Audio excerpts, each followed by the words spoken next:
Ce programme vous est présenté par notre partenaire AJC.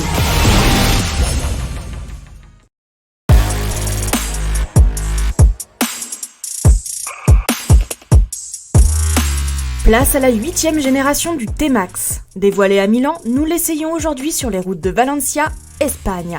Gros changement en façade, avec un style voulu plus sportif. Alors qu'à l'arrière, il expose une évolution du feu LED en forme de T apparu sur la précédente version. Et puis il n'y a pas non plus d'évolution mécanique depuis qu'on est passé en 560 en 2019, ni au niveau de la partie cycle. Le seul truc qui change au niveau de la partie cycle, ce sont les jantes qui sont allégées, les spin forged. On gagnerait 10% d'inertie sur l'avant et 6% d'inertie sur l'arrière. Donc finalement, à l'intérieur, c'est un peu toujours la même chose. Mais là, moi, assis sur la nouvelle selle, je découvre vraiment une nouvelle position de conduite. Enfin, vraiment, c'est une petite évolution par rapport à ce qu'on connaissait, avec le nouveau guidon qui est un petit peu plus bas, qui du coup me fait me basculer un petit peu plus vers l'avant pour avoir une position un petit peu plus sportive. Mais bon, ça reste quand même la position T-Max telle qu'on la connaissait. Cette nouvelle selle, elle a également un nouveau dosseret. Moi, je suis pas trop concerné par la chose. Je suis très bien en bout d'assise, mais ce petit dosseret réglable permet d'avancer la position de conduite d'à peu près 30 mm. Il y a plusieurs réglages. Bon, on a un petit peu plus de place au niveau des jambes, je trouve. Moi, j'arrive encore mieux à cruiser qu'auparavant. J'ai de la place sur les marchepieds. Et puis j'arrive plus facilement à poser pied à terre. Mais bon, je fais 1m83 là sur la presse. Il y a des petits collègues qui font dans les 1m70. Et eux, ils sont un petit peu plus à la peine. Toujours obligés de se mettre en bout de selle pour avoir de bons appuis. Moi, j'aime bien ce guidon. Il a gardé la même largeur qu'avant, ce qui est parfait justement pour les évolutions en ville. On a d'ailleurs en ville un très bon rayon de braquage, mais toujours ce petit système un petit peu embêtant là, des rétroviseurs associés à la proue plutôt que d'être fixé au guidon. Et du coup, on arrive quand même à une certaine largeur des rétros qui est assez impressionnante, plus que le guidon. Faut faire gaffe quand on remonte les fils avec les rétros des bagnoles. De cette nouvelle face avant, on a également une bulle qui a été retravaillée.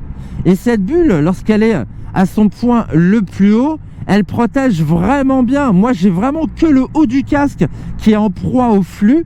Pour le reste, bras et épaules, je suis super bien préservé. Et là, je découvre cette nouvelle instrumentation.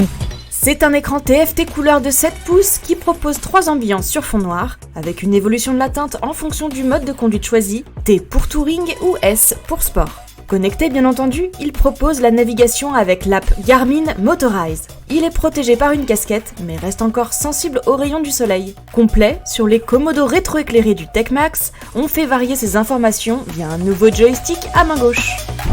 On a une bonne préhension du bouton. En revanche, il faut quand même faire gaffe au départ avec celui des clignotants. On peut quand même se planter. Ouais, tout est très ergonomique. On switch facilement d'une fonction à l'autre. Par exemple, sur ce T-Max haut de gamme, j'essaie les poignées chauffantes. J'ai aussi la bulle électrique.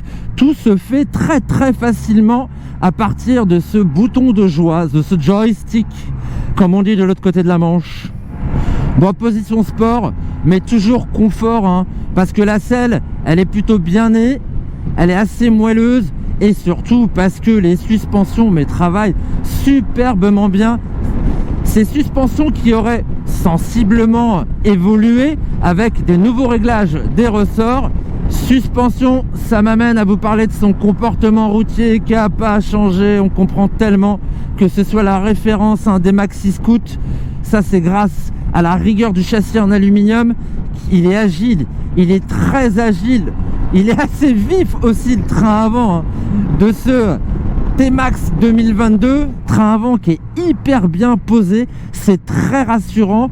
Du coup, on prend facilement de l'angle et beaucoup d'angles, on en arrive assez rapidement aux limites de la garde au sol. Ouais, c'est vraiment une boule de sensation. Ce moteur est toujours un vrai bonheur. 35 kW, 47,5 chevaux, on est à 55,7 Nm au niveau du couple. Ça pousse pour un engin qui fait 18 kg en ordre de marche. Ce moteur, c'est incroyable comme il monte à 5000 tours pour commencer à vous tracter. Toujours avec cette ambiance sonore si particulière. le calage à 360 degrés notamment, mais c'est toujours cette petite tonalité, ce caractère T-Max à l'ouverture.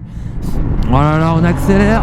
Oh là là, c'est super sympa. Quand on est au guidon d'un T-Max, on le conduit de façon T-Max, quoi. Ce truc, c'est un peu un pouce au crime. Alors, on va se l'avouer. Le moteur est sympa, la partie cycle, elle est super saine. Ça tient le paveton, d'autant plus qu'il y a des super pneus sur la machine. On est passé en Bridgestone Batlax SC2 et c'est plutôt des gommes qui mettent la gomme, quoi. Il y a un putain de grip, il y a un super grip.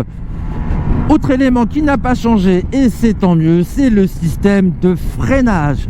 Costaud le système de freinage, basé sur des étriers radio, 4 pistons à l'avant, qu'on peut moduler assez facilement au niveau de la puissance, et ils en ont de la puissance. Il y a du mordant. Le train avant est solide, il encaisse vraiment les freinages appuyés.